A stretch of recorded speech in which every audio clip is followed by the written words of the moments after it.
What if the blood of an ancient Viking curse flowed through you, and one bite could turn you into a creature the world forgot existed?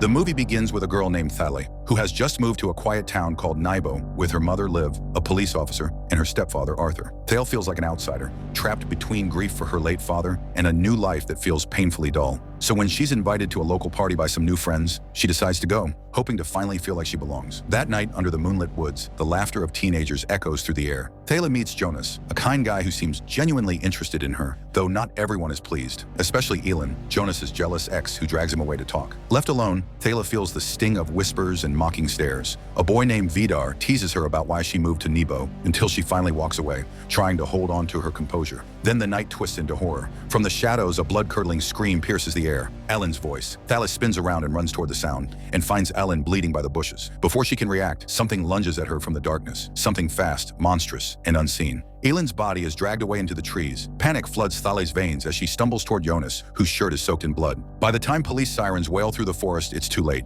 Elin is gone. Liv, Thalia's mother, rushes to the scene, horrified to learn her own daughter was among the witnesses. Her boss, Eilert, briefs her. The mayor's daughter is missing, and it's already becoming a political nightmare. Thalia, trembling and in shock, can barely speak. Liv takes her home, desperate for answers that her daughter can't yet give. The next morning, Thalia tries to remember what happened. All she recalls is a flash. Elin falling, blood, then darkness. Meanwhile, Liv investigates the scene again. In the dirt, she finds something chilling, a massive claw, unlike anything from any known animal. That discovery sets off whispers. Maybe it wasn't a human attack at all. As Liv digs deeper, the coroner's report complicates everything. The wounds on Elin's body aren't consistent with a wolf. They're too deep, too deliberate, too vicious. Still, Liv decides to bring in an animal expert. Enter Professor William, a wildlife biologist who doesn't believe wolves attack humans. But one look at the evidence makes him pause. The claw, the bites, the torn flesh, all point towards something primal. That same night, a mysterious man named Lars breaks into the morgue to look at Elin's body. The next morning, he shows up at the police station with wild claims. He tells Liv that she's not hunting a wolf, she's hunting a werewolf. He's been tracking it for years. Liv dismisses him, but Lars leaves her with two things, a warning and a silver bullet. When you find it, he says, you'll need this. Meanwhile, Thalia's world begins to crack. She's haunted by hallucinations. Elin's voice calling her name, glimpses of blood, and the wound on her shoulder from that night refuses to heal. At school, her senses heighten unnaturally. Every whisper, every heartbeat, every pencil scratch vibrates in her ears. Then she sees a classmate's face twist into a wolf snarl and screams. But it's all in her head, or is it? As fear eats at her, Thalia withdraws from everyone, even Jonas. Her mother tries to reach her, but Thalia lashes out, accusing Liv of never being there for her when her father died. Beneath the anger, something darker is stirring inside her. That night, the police launch a wolf hunt. Armed with rifles, Liv, Eilert, and other officers head deep into the forest. The deeper they go, the quieter the woods become. Then they find it, a body head ripped clean off. Before they can react, something moves among the trees, a blur, a growl, then chaos. The creature tears through the group. Liv falls into a cave during the fight and comes face to face with a massive, snarling beast, towering, muscular, with glowing eyes. She fires at it, but the bullets bounce off. Desperate, she loads one of the strange bullets Lars slipped into her jacket and fires. The beast collapses. The wolf is dead, or so they think. Liv barely survives the attack and is rushed to the hospital. Eilert isn't so lucky. He's left comatose. But as scientists examine the corpse, they find something terrifying. This isn't a normal wolf. Beneath its claw is a human fingernail. Meanwhile, Thalia's transformation grows stronger. She wakes up pale, her reflection strange and foreign,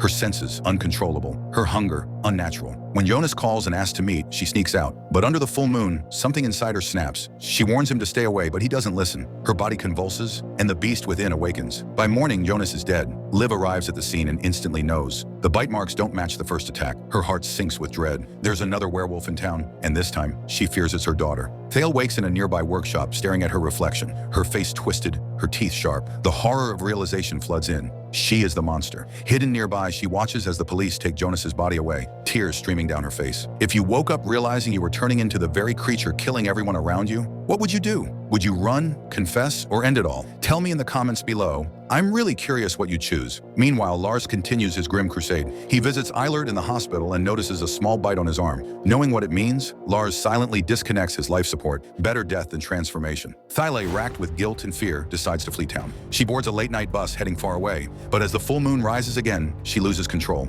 Her transformation rips through her body, bones cracking, eyes glowing red. Moments later, the bus becomes a slaughterhouse. Police radios explode with chatter. Another wolf attack. Liv rushes to the scene, heart pounding. As she enters the shattered bus, she finds blood, torn seats, and Thaly's necklace. The truth hits her like a blade. Her daughter is the new werewolf. Back home, Thaly, in her monstrous form, sneaks into her house. Her little sister Jenny finds her at the window, confused, thinking she's sleepwalking. But soon she sees the truth. The wolf's eyes glint with the same color as her sister's. Before Jenny can react, Arthur storms in, trying to protect them. He helps Jenny escape, but not before being bitten. Bleeding out, he crashes their car near a local bar where Vidar and his friends are drinking. Moments later, the beast arrives. Tala, now fully consumed by the wolf, tears through the crowd. Vidar tries to run, but she grabs him, her claws slicing through flesh and bone. Screams echo into the night. Liv hears the radio reports of another attack. Her hands tremble. She can't kill her own daughter. William, ever rational, loads tranquilizers, promising they'll just capture her. At the bar, Jenny sees the carnage and steps forward, tears streaming down her face. Her sister, or what's left of her, turns toward her. Jenny whispers, "It's okay. I'm here. I'll take care of you." For a brief moment, the beast calms, humanity flickering in her glowing eyes. But then headlights cut through the mist. Liv and William arrive. Thaly's rage returns. William fires a tranquilizer dart. It barely slows her down. Liv pulls Jenny into a store, barricading the door. The wolf crashes through the window, fangs bared. Just then, Lars barrels his car through the entrance, trying to run her down. He misses and pays the price. Thaly pounces, tearing him apart. Now face to face with her mother, Thaly hesitates. For a fleeting second, the human in her surfaces, but the hunger takes over. She bites into Liv's hand, blood splattering across the floor. Liv, gasping, yells for William to reload, but he's pinned under the wreckage. That's when Jenny, trembling but determined, grabs the tranquilizer and drives it straight into her sister's chest. Thaly roars, thrashing wildly, then collapses. Silence. Liv cradles her daughter's unconscious body, sobbing as Jenny clings to her. For a moment, it feels like the nightmare is over. The next morning, Thaly lies motionless in a lab. Liv stands beside her, face hollow, eyes red. Slowly, she pulls out the silver bullet Lars gave her. Tears fall as she whispers, "I'm sorry." A single gunshot echoes through the sterile room. Later that day, Liv returns home. She walks into Thaly's bedroom. Everything is still. On the dresser, she sets down the spent bullet and stares at her daughter's photo, frozen in time. The girl who never had a chance to escape the curse that found her. Outside, the wind howls through Nebo. Somewhere deep in the forest, a lone wolf cries back. And that's the tragic legend of Viking Wolf, a story of love, loss, and the monstrous price of ancient blood. If you felt chills or heartbreak hearing this tale, make sure to subscribe for more epic movie recaps just like this one. Drop a comment with your thoughts. What would you have done if your own child became the monster? And don't forget to turn on notifications so you don't miss the next story. Until then, beware the full moon.